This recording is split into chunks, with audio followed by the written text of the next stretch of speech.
లేక లేక తొందర షాప్ బంద్ చేసినప్పుడు ఎండ వెనక ముందు చూస్తలేదు గైస్, చంపుతుంది. ఇలా మా దోస్తు గారికి లీవ్ అని చెప్పి తొందర బంద్ చేసుకొని ఇంటికాడ మంచిగా వంట చేసుకొని తిందాం అనుకుంటే అబ్బా ఏం ఎండ కొడుతుందా, అయినా సరే ఆ ఎండలో ఐస్ క్రీమ్ తింటున్నాను. నేను తోపు కదా గైస్, నిజంగా ఆ వాడకట్టుకు మేము తప్ప ఎవ్వడు లేడు, ఒక పురుగు కూడా లేడు ఆడ. నిజంగా చెప్పాలంటే బయటకు వస్తుంటే సుర్రం అంటుంది.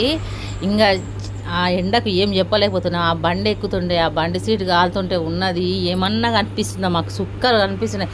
ఒక పావు గంట సేపు వరినాయి గైస్. నేనైతే ఇక మా ఇంటికాడ అయితే ఇక పోతున్నా ఇక మా ఇంటికాడ ఆడ బర్రె పెరుగు తిరుగుతాను. ఆ బర్రె పెరుగు తీసుకొని కూరగాయలు తీసుకొని ఇక నేనైతే ఇంటికి పోదామని అయితే ఫిక్స్ అయినా. అసలు నిజంగా ఒక్క వారం కూరగాయలు తీసుకోకపోతే నాకైతే సుక్కలు కనబడతాయి. నాకైతే భయం అవుతుంది ఆ ఎండకు, ఏడా తిరిగి పడిపోతానా అని చెప్పేసి ఎక్కడికెళ్ళి అయితే కూరగాయల షాప్ కాడికి వచ్చి కూరగాయలు తీసేసుకొని ఇక ఇంటికి అయితే రిటర్న్ పోయిన గాయస్. నాకైతే ఎండ ఆగం అవుతుంది. ఆ ఎండకు ఏం చేయాలో అర్థం కావట్లేదు.